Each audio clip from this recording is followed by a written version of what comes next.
All right, everybody, welcome back. It is me, Dapper Dan Gavosden, for another listener discussion. This time we're talking about Dark Web Dusk, #1. Didn't know it was going to be called Dark Web Dusk, but now we've seen solicits for a Dark Web Dawn #1, so I'm guessing they're splitting this whole thing up. No more preludes and stuff like that. So it's Dark Web Dusk. We got Adam Kubert and Zeb Wells. A pretty exciting start to this whole dark web thing. So I'm going to bring in our first listener, and that is Kevin Ewing.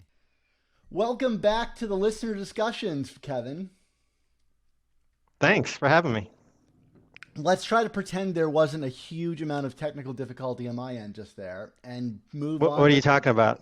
Exactly. You got the spirit of things here, Kevin. Riddle me this. What'd you think of Dark Web Dusk #1? I was pretty excited going in.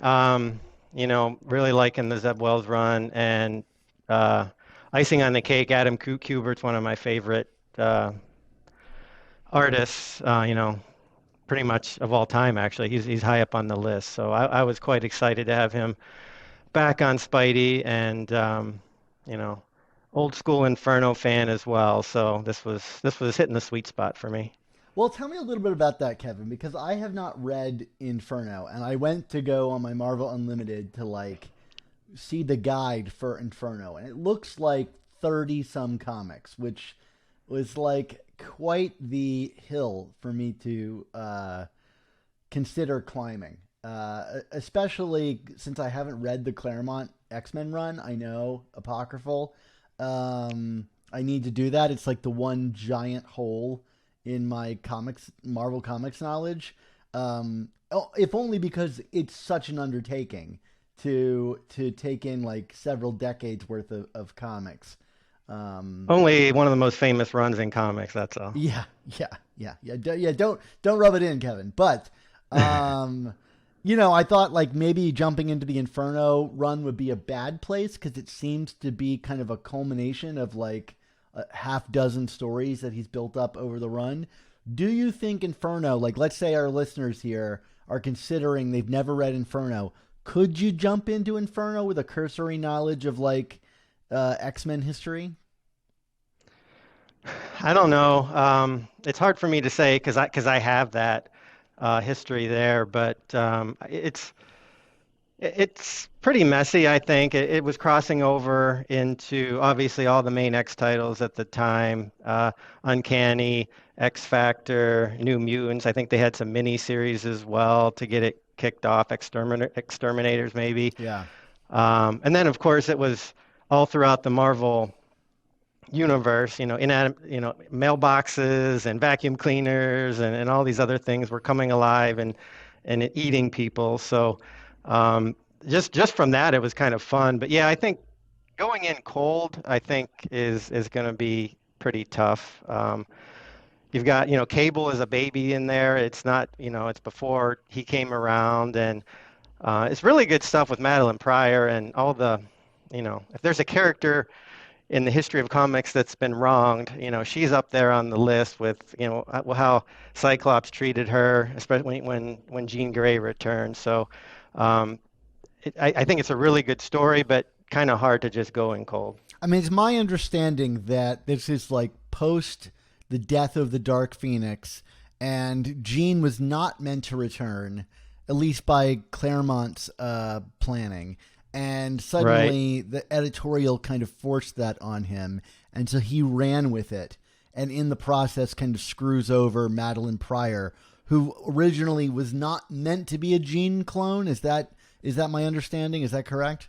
I think that was his original intent. Yeah. But then, like you said, editorial got involved in it. It's literally just basically Cyclops saying, sorry, got to go. My old girlfriend's back. And that's almost how it happened on the panel. It's pretty bad. Cyclops, eternally a jerk.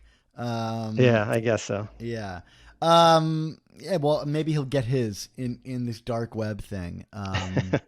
Which is interesting that it's being, I mean, even just talking about the marketing of dark web, and it being a Spider-Man story, when really seems like much more of an X-Men story, just like in concept, like kicking off or reigniting the Inferno. I know that, like, obviously Ben Riley as Chasm has a big role in this, but like really in terms of like the master plan and stuff, I mean, it seems like Madeline Pryor is really the mover and shaker, and giving it a title like Dark Web, which seems to suggest like almost no X-Men connection, unless maybe you want to draw the lines to like Dark Phoenix, which I know has nothing to do with Madeline Pryor. The whole Right. Well, thing it's seems kind of weird. interesting. Yeah. Yeah, because in New Mutants, not that long ago, um, was kind of the story of Magic kind of giving Limbo over to Madeline. And I mean, it didn't happen all that long ago, just a few months ago. And they obviously knew that this was coming down the pike. But I mean, I have to reread it again, but just thinking back to reading it, it sure didn't seem like, oh, we're doing this to set up Madeline going bad again. I didn't get that at all from that New Mutants storyline, which if anyone hasn't read it, it's pretty good. It's like a 4 or 5 issues, Vita Ayala and Rod Reyes, and it's pretty darn good. But I didn't get a feel from that at all that, Madeline was soon going to attack the surface again. I mean, was the giving her Limbo kind of like a mea culpa? Like, we've wronged you for so long, we're going to give you this dimension or whatever to rule over. Yeah, I think so. I think one, Magic really didn't want to be Queen of Limbo any longer. Two, with the Krakoan era, everybody gets a second chance and or amnesty, right? Yeah, And a clean slate, if you will, unless you're which is kind of Sabretooth. neat because yeah, yeah, exactly. Throw him in the pit right away. But Yeah. it's kind of interesting because it's kind of like what's happening with Norman now is kind of similar to what a lot of the X-Men villains over the last couple years have been going through too, kind of a second chance or second lease. Well, they do kind of joke in this issue that like no one would see Madeline's turn coming. Like, didn't you just get Limbo?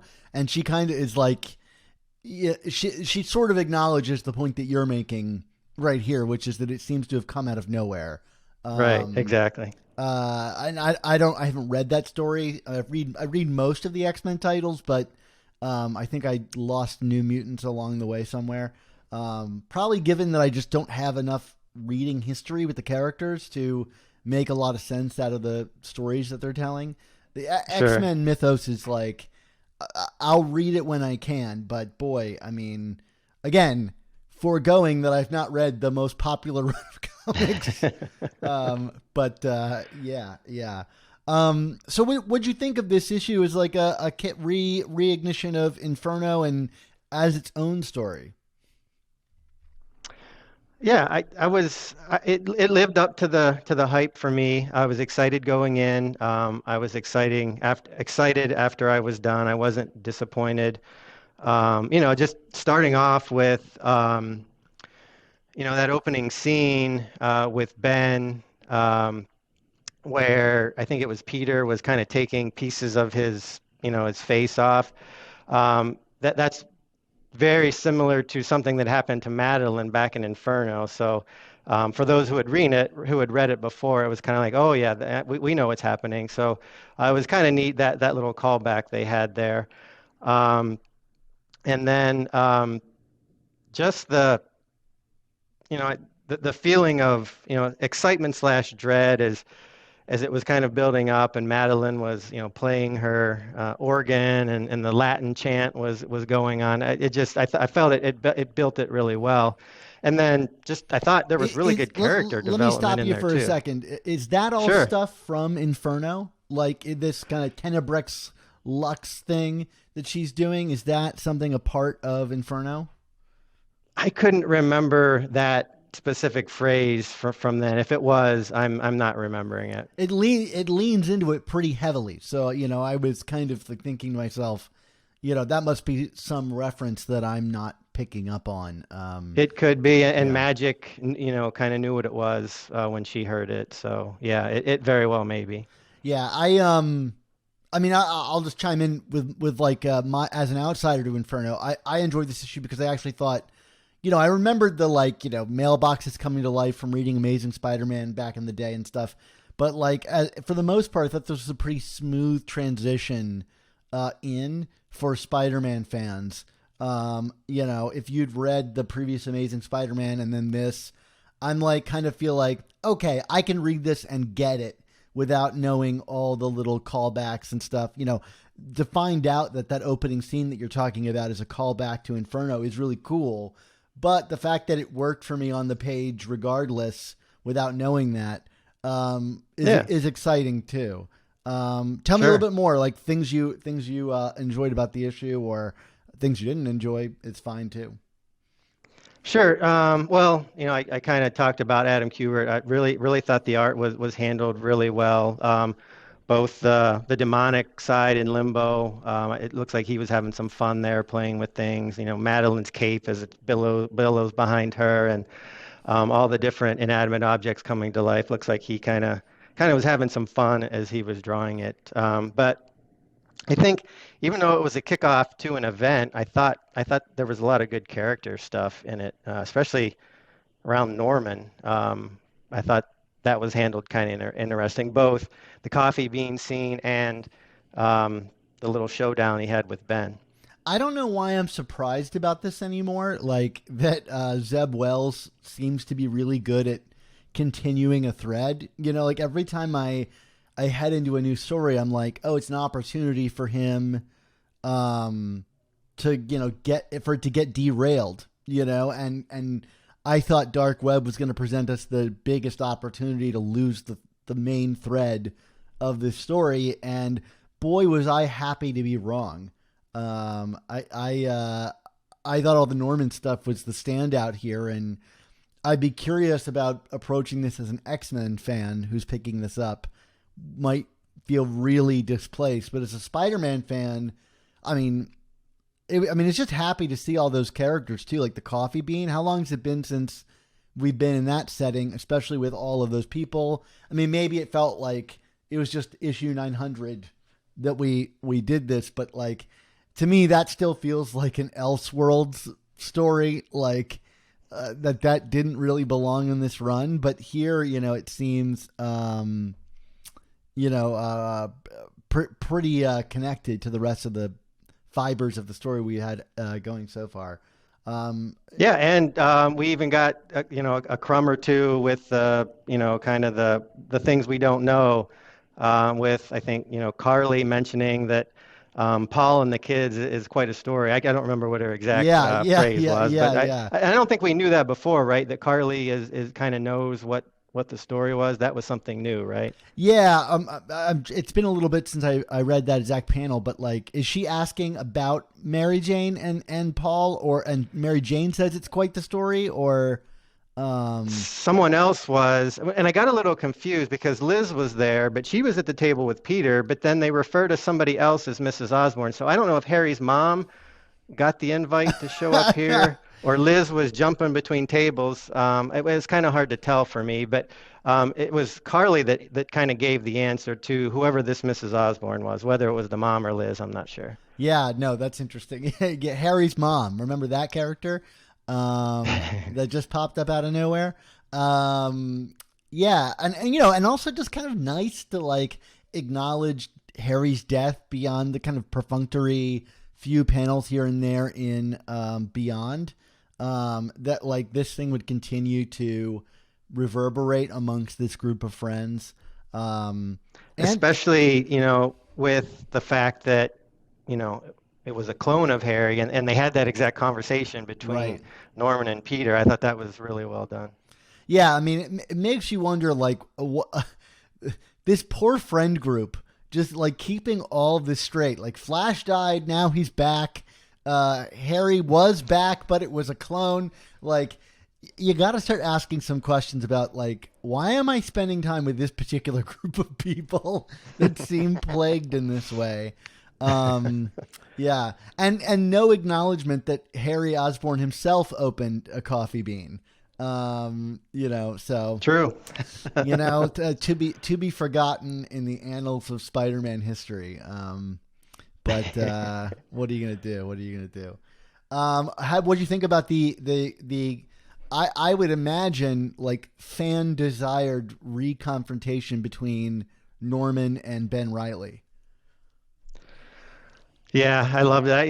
Long time coming, right? Since spectacular, yeah, Peter Parker, Spider-Man 75 was quite a long time ago with Norman's return. But I couldn't believe it. We even got like a caption that said "in Spider-Man 75." I was like, "Oh my gosh, right, we're getting an editor's note about that." Like, I almost did a double take. I'm like, did I miss something in Dan Slott's current Spider-Verse story, or no? They mean that Spider-Man 75.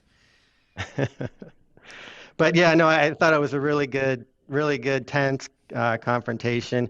I kind of liked the way that Ben had, kind of pre um, sabotage the armor and kind of gave him the upper hand. And even though Norman's, quote unquote, a good guy now, and Ben is the quote unquote bad guy now, it was kind of nice to see Ben get a couple shots in on Norman. Yeah, absolutely. I agree with that wholeheartedly. Yeah, I love this Norman inversion thing. Like, I know it's not going to hang around, but if one person has to take advantage of it, like I think Zeb is really, saw an opportunity here and is going for it, and I'm just happy to be along for the ride. Were there any moments with Peter that stood out to you? Um, Not really, no. I guess just the discussion with Norman and him kind of having to believe that the Harry that died was a clone just because of his special circumstances with the clone. I guess maybe that kind of stood out. Yeah, yeah. I mean, just to echo your feelings about the artwork, I thought Kubert was really great here too, and just those kind of like sweeping, giant panels of like Madeline in the dark with her flaming scythe and things like that were really cool. We don't get a lot of Adam Kubert on Spider-Man, but when he does, it's always something like super worthwhile, whether it be Renew Your Vows or my favorite, Astonishing Spider-Man and Wolverine. Although I always laugh because we had him on the show and he was like, "Oh, Spider-Man's not a favorite character of mine," and it's like, fair enough. Like, you don't have to love them When when all. he's when he's not under a deadline and he has time, he can do some really fun things. When he's on a monthly grind, it kind of shows. But yeah, it looks like he had some time to do this based on just the overall presentation and the renderings and things like that. So yeah, the art was definitely a high point for me. Have you been enjoying him on Benjamin Percy's Wolverine? I have, yes. I think it started off not my favorite, but it's kind of morphed in. That and X Force kind of have grown on me, and they're actually near the top of the X titles for me. Well, it wasn't that way when the Krakoan era started, but now they are. Yeah, those two titles have been kind of long my favorites, in terms of the spinoffs, mainly because I can follow them pretty simply. Like I get Wolverine versus vampires. That's something I can get on board with. I thought it was weird that he did this like Deadpool thing a few months back where Deadpool kind of took over the book, but they were enjoyable enough. So, and when it's Adam Kubert's art, I can I can get on board with pretty much any storyline, and I tend to like Agreed. most of Benjamin Percy's stuff. I'd be curious to see him on a Spider-Man title, just because he does have like some kind of like solid drama and quips under his belt, and I feel like he could like kind of balance that pretty well. So I don't know. Did you read his Hawkeye Freefall? I did not, no. Highly recommend. Really, Okay. really great book. It's like 6 issues. It's like exactly what you want from a Hawkeye story. It's one of my favorite things Marvel's done over the past few years.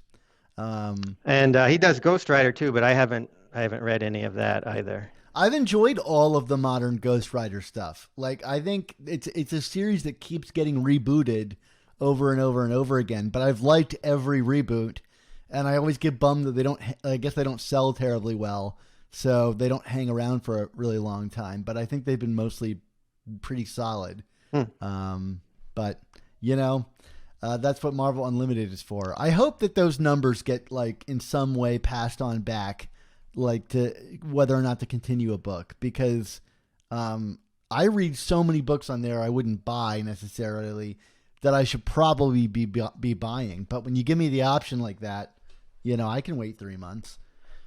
I'm sure there's an algorithm somewhere of trending titles and how many people have read something. So I'm sure that goes into it somehow. I would like to think so, but then given the like state of the tech behind Marvel Unlimited, I don't want to assume anything. Like the fact That's that we're true. missing like almost entire runs of like Web of and Spectacular Spider-Man, and that like in order to find the original run of Amazing Spider-Man, you need to look under it doesn't fill me with a lot of confidence.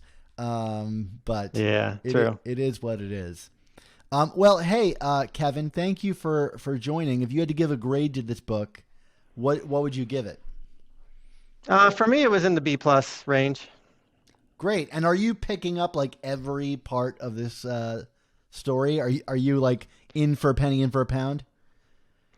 Probably not. Obviously, I'll get the amazing titles, and I will get the X-Men limited series. I will just wait for Venom and Miss Marvel to come on Marvel Unlimited, and I'll catch up with them there. Are you reading the Ram V, Al Ewing, Brian Hitch Venom? Is that something you've skipped on? I have not started it yet. It's on my kind of to-do list on Marvel Unlimited, but haven't started it yet. Yeah. No, I recommend it. I don't think it's as good as the Donny Cates run. I know some Okay. people really don't like that run, but I think it's like kind of the quintessential Venom title, like what you would I want thought it was from the pretty good. character. Yeah, good. All right. I don't have to convince you. This one is more of a puzzle box. Like it's an Al Ewing thing. It's like not super character oriented, and it's kind of like a cool twisted idea for a story. And your mileage may vary on that. Some people like really want strong character stuff, and Al Ewing stuff is very hit or miss for me. Like sometimes I'm really on board with some Okay. concept, and sometimes I'm not. I think this one takes a little bit, but it ultimately becomes pretty cool by like 5 or 6 issues in. But You never know what you're going to get with those Ewings, you know? no, you really don't. You don't. All right. I'm ready for some sneaky thing you're going to throw at me here, Kevin. But you're like, welcome to my game. Anyway, thanks again for joining, Kevin, and hope to Okay. see you on another one of these in the future. Thanks, Dan. All right. Well, thanks again for Kevin for joining us. This is a bit of a shorter one, but hopefully enjoyable. Nevertheless, nice to always hear your guys' opinions. And I'm trying a bunch of different times to see what the best time is for everybody to come join. Maybe this wasn't it, but a worthwhile effort nevertheless. Mark and I are a little bit delayed on our review of Dark Web Dusk #1. We're kind of, it didn't work out to record it this weekend, so we're pushing it back. And we'll be doing a double header next week, reviewing ASM 15 and Dark Web Dusk #1 as I think 2 separate episodes. So look forward to that. I just kind of wanted to get something short out there to you guys in case. So just you didn't have to wait for a while to get anything new from us and this issue to kind of grow cold. For what it's worth, I really enjoyed Dark Web Dusk #1. So if you're one of our listeners and you're like, hey, should I jump on board this dark web thing? Like, I was a major skeptic of this storyline. So consider this my endorsement. I actually think this is pretty good. And you know what? It's gonna get my money. I'm subscribing to every part of dark web because I am a sucker and a mark. And yeah. So take that as you will. In about a week's time, we'll record our full review of it. which honestly, I don't even know what Mark thinks yet. I don't even know if he's read it yet because his books apparently got delayed or caught up somewhere. So I'll be curious to see what he has to say about it, bringing some of that cranky energy to the show. We also, just to get into some of the sausage making, because it might as well while I'm here talking to y'all, we also have been discussing season 6, and we've kind of hammered out the episodes for that. So I think it's really exciting, and we've kind of had to, it's been a bit of a war, like back and forth, because I think I want to spend more time on this season than he does, because I think I'm more precious about the Ron Friend stuff than Mark is. And you know how it is, like things always come out in the wash and improve based on our combined interests and places we want to take the show. So I hope you're looking forward to that. I expect that's going to kick off in the new year in earnest. So lots of exciting things going on. But as always, I want to say thank you guys for your support of the show. It's your support that lets us do silly little things like this. Until I slowly get this whole thing locked up. You know, newborn life, lots going on. But, Amazing Spider Talk, I want to keep it as much a part of my life as it was before. So you guys are helping me make that possible.